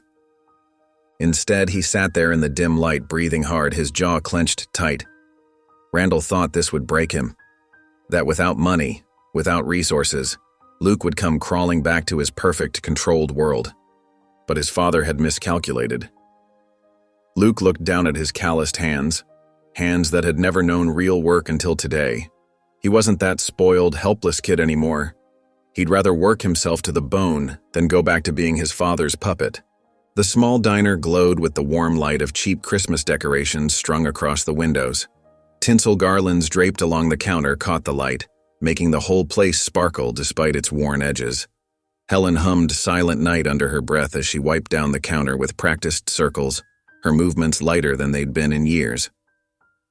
Miss Dolores stood behind the register, counting the day's earnings with sharp eyes that occasionally drifted to Helen.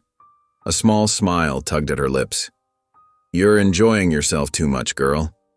Helen laughed, the sound bright and clear. "It feels good, Dolores. Having somewhere to be, something to do." She straightened a stack of menus, taking pride in the simple task. "Makes me feel human again." The bell above the door chimed, bringing in a gust of cold air. Luke stepped inside, still in his work clothes, dust clinging to his jeans. In his hand, he held something wrapped in simple brown paper and tied with twine. His eyes found Helen immediately, and a nervous smile played across his face. Helen paused her work, confusion crossing her features as Luke approached the counter. "What's this?" Luke shrugged, trying to appear casual despite the emotion in his eyes. "Open it." With trembling fingers, Helen carefully untied the twine and peeled back the paper. Inside lay a small silver locket, its surface catching the Christmas lights. She clicked it open, and her breath caught in her throat. There, protected behind the glass, was a photograph she thought had been lost forever, herself holding baby Luke, both of them laughing at something long forgotten. "I thought I lost everything," Helen whispered, pressing the locket against her chest. Tears welled in her eyes, but for once, they weren't from sadness. Luke's smile softened. "Not everything." Helen rounded the counter and pulled Luke into a tight embrace, her shoulders shaking slightly. He hugged her back just as fiercely, neither of them caring about the dust transferring from his clothes to her uniform. Miss Dolores pretended to be very interested in her receipts, but her eyes were suspiciously bright. Outside, snow began to fall in gentle flakes, dusting the city streets in a blanket of white, as if nature itself was trying to make everything clean and new again. The diner's fluorescent lights hummed softly as Helen wiped down the counter, her silver locket catching the light. The lunch rush had ended, leaving behind the comfortable quiet she'd grown to love. Miss Dolores was in the back, counting the day's earnings, while Helen prepared for the evening shift. Her fingers traced the familiar pattern on the countertop, mind drifting to Luke. He'd be finishing up at the construction site soon, his new calloused hands proof of honest work. A small smile played on her lips. They were making it one day at a time. The bell above the door chimed. Helen looked up, the greeting dying on her lips. Her hand clutched the cleaning rag so tight her knuckles turned white. Randall Caldwell stood in the doorway, his tailored suit a stark contrast to the humble diner's worn vinyl booths. His presence seemed to drain all warmth from the room, replacing it with an arctic chill that made Helen's spine stiffen. He stepped inside, shoes clicking against the linoleum floor. His cold eyes fixed on Helen, studying her like she was an insect he'd found in his garden. "You really thought you could just start over?" he murmured, voice soft but dripping with disdain. Helen's heart hammered against her ribs, but she forced herself to stand straight. Years of being beaten down by this man's cruelty had taught her to shrink, to disappear. Not anymore. "You don't control me anymore," she said, proud that her voice didn't shake. Randall's lips curved into a smirk, but she caught the twitch of irritation in his jaw. "Look at you," he said, gesturing dismissively at her waitress uniform. "Playing house in this establishment, dragging my son down with you." He stepped closer, lowering his voice. He could have had everything. Instead, he's playing house with a woman who ruined his life. Something snapped inside Helen. All the years of fear and shame transformed into white-hot anger. "I never ruined anything," she shot back, voice rising. "You did. You took everything from me, my son, my identity, my life. But you couldn't take his heart." Before Randall could respond, the door chimed again. Luke stood there, still in his work clothes, dust coating his boots. His eyes darted between Helen and his father, understanding flooding his features. Without hesitation, Luke moved across the diner, positioning himself between Helen and Randall. "Get out," he said, voice steady and firm. Randall chuckled, but it held no warmth. "You think you've won, Lucas?" Luke's lips curved into a defiant smirk as he met his father's gaze. "No, Dad," he replied, standing tall. "I think you've lost." The morning sun painted their small apartment in warm golden light as Helen set down 2 steaming mugs of hot cocoa on their worn but cherished kitchen table. The rich aroma filled the cozy space, mixing with the scent of fresh-baked cookies cooling on the counter. Luke sat at the table, his calloused hands carefully holding his GED results. A smile spread across his face. He'd passed with flying colors. "I knew you could do it," Helen beamed, her eyes glistening with pride. The past year had changed them both. Her face had filled out, no longer gaunt from years of hardship. Her silver locket caught the sunlight as she moved, a constant reminder of how far they'd come. Their apartment wasn't much, just a small 2-bedroom unit with mismatched furniture they'd collected over time. But every corner held meaning. Family photos lined the walls, showing their journey together. A tiny Christmas tree twinkled in the corner, decorated with handmade ornaments. The kitchen counter displayed Helen's growing collection of baking supplies, her dream of opening a bakery slowly taking shape. Helen settled into the chair beside Luke, wrapping her hands around her warm mug. "You're doing good, baby," she said softly, her voice full of emotion. "I'm proud of you." Luke looked around their home, taking in the sight of their simple but meaningful life.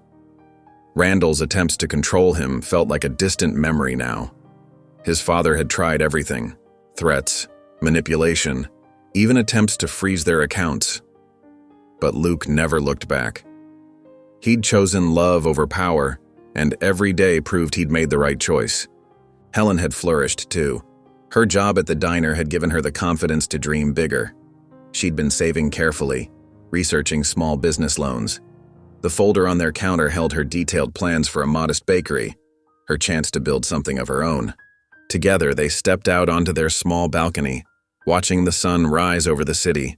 The morning air was crisp, carrying the promise of a new day. Helen's hand found Luke's, squeezing gently. "I don't need a mansion, baby," she whispered, her eyes fixed on the horizon. "As long as I've got you, I'm home." Luke smiled, returning the squeeze. "Me too, Mom." They stood there in comfortable silence, two people who had lost everything but found what mattered most: each other. If you enjoyed the story of Luke, I handpicked this next story that you will enjoy. Please don't miss this one. Click here to watch it. Click here to watch it.